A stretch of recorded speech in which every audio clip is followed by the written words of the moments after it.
হরে কৃষ্ণ কৃষ্ণ কৃষ্ণ হরে হরে। তো ভক্তবৃন্দগণ, আজকের ভিডিওটি রয়েছে আমরা সকল কৃষ্ণ ভক্তরা 5ই এপ্রিল পাপমোচনী একাদশী ব্রতটি পালিত করেছিলাম। এবার আমরা যে একাদশীটি ব্রত পালন করব সেটি হচ্ছে কামদা একাদশী ব্রত পালন। তো অবশ্যই কবে পালন করবেন, কোন নিয়মে পালন করবেন এবং এর ব্রতের মাহাত্ম্য কথাটি কি অবশ্যই সম্পূর্ণরূপে শ্রবণ করবেন। কামদা একাদশী কবে পালিত হচ্ছে? কামদা একাদশী 19শে এপ্রিল নাকি 20 এপ্রিল? এই কামদা একাদশী ব্রত পালনটি আপনাদের সকল কৃষ্ণ ভক্তদের কবে করতে হবে অবশ্যই সম্পূর্ণ বিস্তারিতভাবে আলোচনা করা হবে। এবং যদি আপনাদের মনে কোনো ধরনের প্রশ্ন রয়ে থাকে তাহলে অবশ্যই কমেন্টে জানাবেন এবং চ্যানেলে নতুন হয়ে থাকলে দয়া করে চ্যানেলটিকে সাবস্ক্রাইব করবেন, লাইক করবেন, কমেন্টে ভক্তি ভালোবাসা শ্রদ্ধা দিয়ে জয় শ্রীকৃষ্ণের জয় লিখে দিতে ভুলবেন না। তো অবশ্যই ভিডিওটি শুরু থেকে শেষ পর্যন্ত ভক্তি ভালোবাসা শ্রদ্ধা দিয়ে শ্রবণ করবেন। তো শুরু করা যাক আজকের ভিডিওটি। ভগবান বিষ্ণুকে উৎসর্গ করা কামদা একাদশী হিন্দু সংস্কৃতিতে একটি বিশেষ স্থান ধারণ করে। কামদা একাদশীর উপবাস মানুষের গোপন ইচ্ছা পূরণ করে। চৈত্র মাসের শুক্লপক্ষের একাদশী তিথিতে কামদা একাদশী পালিত হয়। কামদা একাদশী আপনাদের পালিত করতে হবে 19শে এপ্রিল 2024 শুক্রবার। কামদা একাদশীটি আপনাদের সকল কৃষ্ণ ভক্তদের এই দিনে উপবাস ব্রত থাকতে হবে এবং এর পালনের দিন 20 এপ্রিল শনিবার। আপনাদের সঠিক সময়ে পালন করতে হবে। অবশ্যই পালনের সময়টি আপনাদের সাথে তুলে ধরছি। অবশ্যই ভিডিওটি সম্পূর্ণ মনোযোগভাবে শুরু থেকে শেষ পর্যন্ত অবশ্যই শ্রবণ করবেন। বিশ্বাস করা হয় যে এই শুভ তিথিতে উপবাস করলে এবং ভগবান নারায়ণের আরাধনা করলে সমস্ত মনোবাঞ্ছা পূরণ হয় এবং অশুভ আত্মা থেকে মুক্ত পাওয়া যায়। পুরাণে বলা হয়েছে যে কন্যাদান, স্বর্ণদান এবং 1000 বছরের তপস্যা করলে যত পুণ্য পাওয়া যায়, কামদা একাদশী উপবাসে তত বেশি পুণ্য পাওয়া যায়। দাম্পত্য জীবনে আসা বাধা বিপত্তি দূর করে এই কামদা একাদশীর উপবাস। যদি আপনারা কামদা একাদশীর ব্রতের উপবাস করেন তাহলে দাম্পত্য সমস্যা দূর করে। যে কোনো মেয়ে তার বিয়েতে অসুবিধার সম্মুখীন হয়, সেই মেয়েটিকে কামদা একাদশীর দিন ভগবান বিষ্ণুকে 2 ব্যান্ডেল আস্ত হলুদ নিবেদন করতে হবে। ভগবানের ধ্যান করার সময় হাত জোর করে প্রার্থনা করুন এবং আপনার মনের সমস্ত ইচ্ছাগুলো বিষ্ণুর সামনে তুলে ধরুন এই কামদা একাদশীর দিন। কামদা একাদশী হলো একটি হিন্দু অনুষ্ঠান যা চৈত্র মাসের শুক্লপক্ষের একাদশী তিথিতে অনুষ্ঠিত হয়। এটি হিন্দু নববর্ষের পরে প্রথম একাদশী। এই তিথি পাপনাশক, পুণ্যদায়িনী, তাই এই ব্রত পালনে ভক্তের সমস্ত ইচ্ছা পূরণ হয়। এটা বিশ্বাস করা হয় যে এই দিনে পালন করা উপবাস বহু বছর ধরে তপস্যা করার মতো একই ফল দেয়। ভক্তরা কামদা একাদশী উপবাস পালন করে যেখানে তারা শুধুমাত্র একটি সাধারণ খাবার খেতে পারে, যার মধ্যে রয়েছে দুধের পণ্য, ফল, সবজি এবং শুকনো ফল। এছাড়াও প্রকৃতপক্ষে খাবার হতে হবে সাত্ত্বিক এবং সম্পূর্ণ নিরামিষ। এই দিনে পঞ্চরবি শস্য কিছুতেই গ্রহণ করা যাবে না। তেমনই হিন্দু ধর্মের একাদশী একটি অত্যন্ত শুভ দিন যা অত্যন্ত গুরুত্ব বহন করে। এক বছরে মোট 24টি একাদশী এবং প্রতি মাসে 2টো একাদশী পালিত হয়। এবং বাংলার নববর্ষের প্রথম একাদশী পালিত হচ্ছে কামদা একাদশী। সেটিও আবার 19শে এপ্রিল শুক্রবার আপনাদেরকে পালন করতে হবে এই কামদা একাদশীর ব্রত পালনটি। যেহেতু এই একাদশী সাধারণত চৈত্র নবরাত্রির পর আসে, তাই এই চৈত্র শুক্লা একাদশী নামে পরিচিত। শুক্রবার 19শে এপ্রিল কামদা একাদশী ব্রত পালন করতে হবে এবং এর পালন করতে হবে 20 এপ্রিল শনিবার। পালনের সময় রয়েছে 6টা থেকে 9টা 30 মিনিটের মধ্যে। আপনাদের সকল কৃষ্ণ ভক্তদের এই সময় পালন করতে হবে। কামদা একাদশী কি? কামদা একাদশীকে পাপ নাশকারী একাদশী এবং সমস্ত জাগতিক কামনা বাসনায় দানকারী বলে মনে করা হয়। এটা বিশ্বাস করা হয় যে কামদা একাদশী উপবাস পালন করা ভক্তদের সমস্ত ধরনের অভিশাপ এবং নেতিবাচক শক্তি থেকে রক্ষা করে। এই দিনে উপবাস ভক্তরা অজান্তে করা পাপ থেকে মুক্ত পেতে সাহায্য করে এবং মৃত্যু ও জন্মের জীবন চক্র থেকে মুক্ত করে, মোক্ষ লাভ করতে সহায়তা করে। এটিও বিশ্বাস করা হয় যে যদি কোনো নিঃসন্তান দম্পতি এই উপবাসটি পালন করে তবে তারা একটি সুস্থ সন্তানের আশীর্বাদ পেয়ে থাকেন। কামদা একাদশীর বিধি অর্থাৎ কামদা একাদশীর পুজোর বিধিটি কিরকম করবেন? কামদা একাদশীতে ভগবান বিষ্ণুর পুজো করা অত্যন্ত শুভ বলে মনে করা হয়। পুজো করা শুধুমাত্র ফলদায়ক নয়, বাড়িতে ইতিবাচক শক্তি নিয়ে আসে এবং নেতিবাচক শক্তি দূর করতে সাহায্য করে। তো অবশ্যই জেনে নেবেন যে কামদা একাদশীর ব্রত পালনের সময় আপনারা কিভাবে পুজো অর্চনা করবেন। এই দিনে খুব ভোরে ঘুম থেকে উঠে স্নান করে পরিষ্কার কাপড় পরিধান করবেন। স্নানের পর আপনার বাড়ির মন্দিরে সামনে বসে উপবাসের সংকল্প নেবেন। লাল রঙের কাপড় বাড়ির পূর্ব দিকে বিষ্ণুর ছবি বা বিষ্ণুর মূর্তিটি রাখবেন। এরপর মধুর সাথে গরুর ঘি মিশিয়ে প্রদীপ জ্বালাতে হবে। এক বাতির একটি বাতি তৈরি করুন এই কামোদা একাদশীর দিন। অবশ্যই কামোদা একাদশীর দিন লাল রঙের ফুল অর্পণ করতে হবে। লাল চন্দন নিবেদন করুন এবং এটি ব্যবহার করে আপনার কপালে তিলক লাগাতে হবে এই কামোদা একাদশীর দিন। তারপর তুলসী পাতা এবং মৌসুমী ফল নিবেদন করতে পারেন এই কামোদা একাদশী বিষ্ণুর পুজোর ভোগে। দুধ বা মধু ব্যবহার করে তৈরি মিষ্টিকে প্রসাদ বা ভোগ হিসেবে দিতে পারেন। এটি পরে একটি গরু এবং পরিবারের সদস্যদের সাথে ভাগ করা উচিত বলে মনে করা হয়।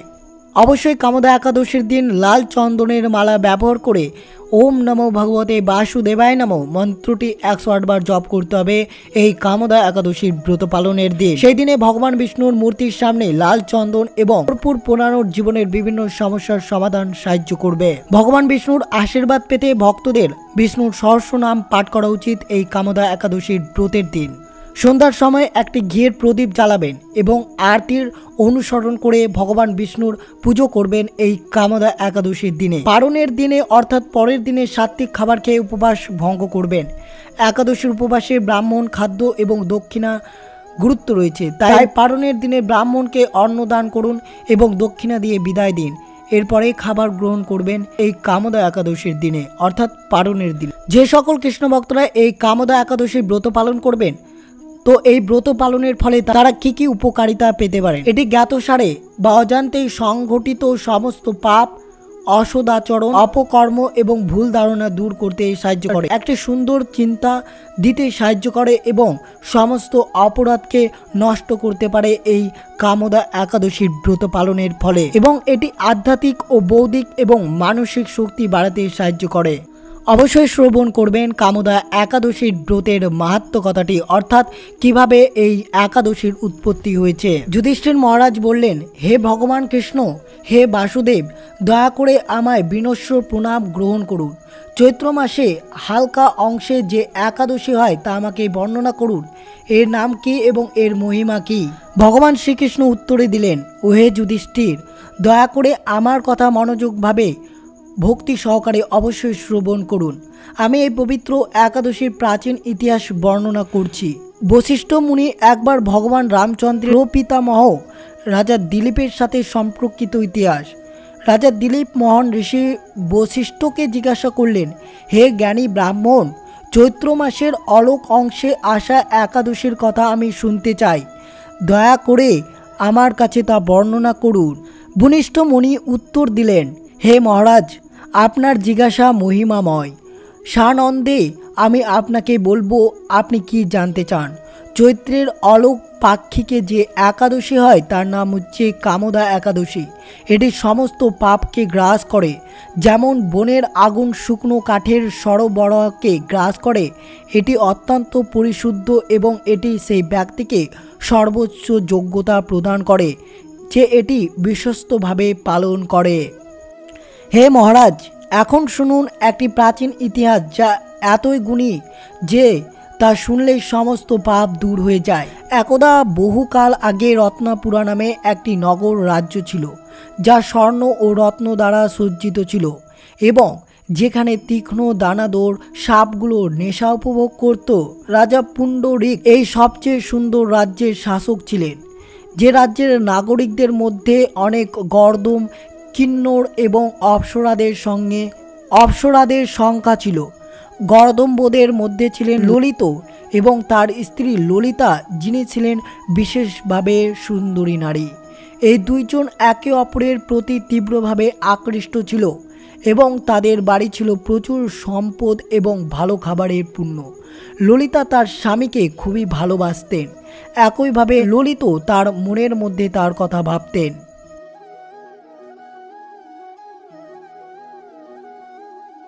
একবার রাজা পুণ্ডরিকার দরবারে অনেক গর্দম্ব নাচছিল এবং ললিত তার স্ত্রী ছাড়া একা একা গান গাইছিলেন।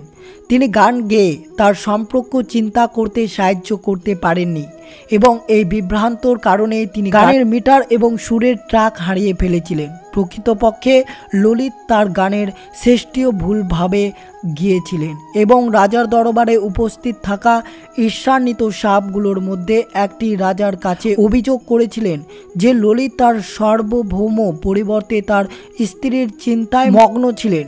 এই কথা শুনে রাজা রাগান্বিত হলেন এবং রাগে তার চোখ লাল হয়ে গেল।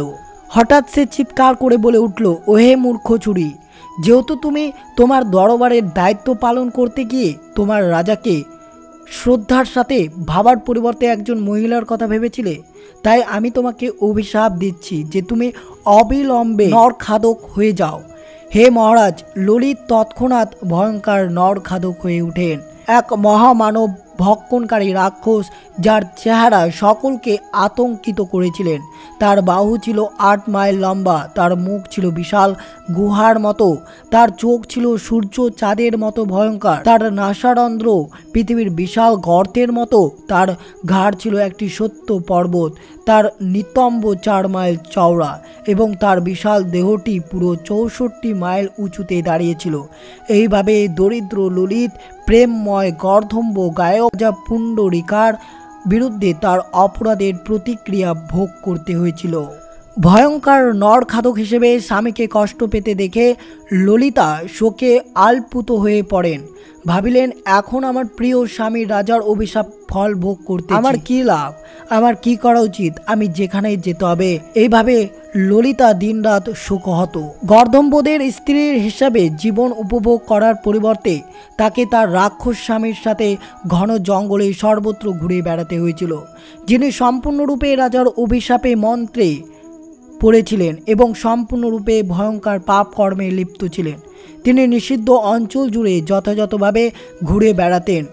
একসময় সুন্দরী গর্ধম এখন মানব ভক্ষকের জন্য আচরণে পরিণত হয়েছে।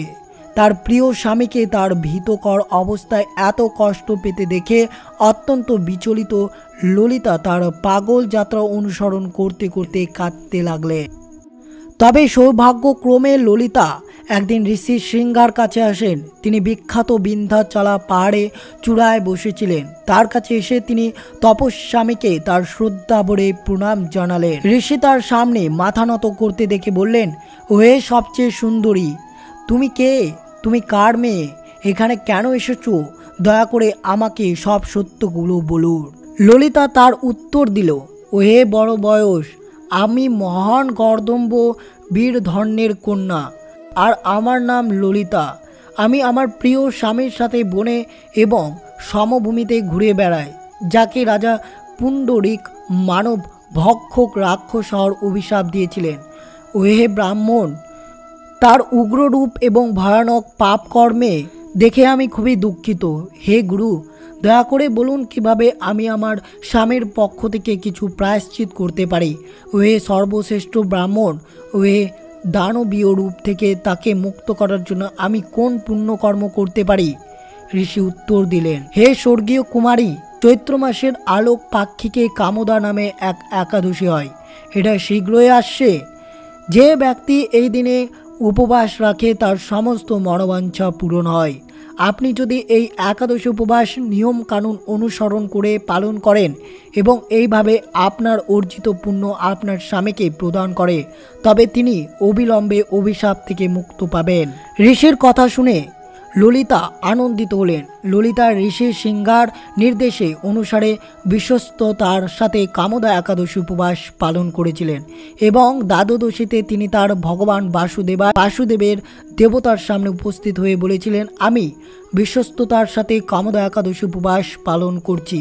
আমার এই উপবাস পালনের মাধ্যমে অর্জিত যোগ্যতার দ্বারা আমার স্বামীকে সেই অভিশাপ থেকে মুক্ত হতে দিন, যা তাকে দানব নরখাদক বানিয়েছে। এইভাবে আমি যে যোগ্যতা অর্জন করেছি তা তাকে দুঃখ থেকে মুক্ত। অবশেষে গর্দম্ব দম্পতি একটি স্বর্গীয় বিমানে চড়ে স্বর্গ আরোহণ করলেন। ভগবান শ্রীকৃষ্ণ বলতে লাগলেন, হে যুধিষ্ঠির, রাজাদের মধ্যে শ্রেষ্ঠ যে কেউ এই বিস্ময়কার পবিত্র একাদশীটির ব্রত শ্রবণ করবে তার যথাসাধ্য পবিত্র এবং এটি শ্রবণের ফলে বিশ্বস্ত ভক্তর এত বড় গুণ দেয়, তাই সমগ্র মানবতার কল্যাণে আমি এর মহিমা আপনাদের কাছে বর্ণনা করেছি। কামদা একাদশীর যে উত্তম একাদশী নেই। অবশ্যই আপনারা সকল কৃষ্ণ ভক্তদের 19শে এপ্রিল শুক্রবার কামদা একাদশী ব্রতটি পালন করতে হবে এবং পালন করতে হবে 20 এপ্রিল শনিবার। পালনের সময় রয়েছে 6টা থেকে 9টা 30-এর মধ্যে সকল কৃষ্ণ ভক্তদের পালন করতে হবে।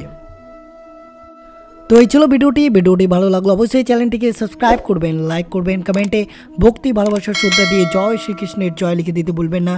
এবং অবশ্যই যদি কোনো প্রশ্ন অজানা থাকে তাহলে অবশ্যই কমেন্ট বক্সে আপনারা প্রশ্নটি তুলে ধরতে পারেন। এবং ভিডিওটি আপনার আত্মীয় ভক্ত বা বন্ধুদের সাথে অবশ্যই শেয়ার করবেন। সুস্থ থাকবেন, সতর্ক থাকবেন। জয় শ্রীকৃষ্ণ, রাধে রাধে।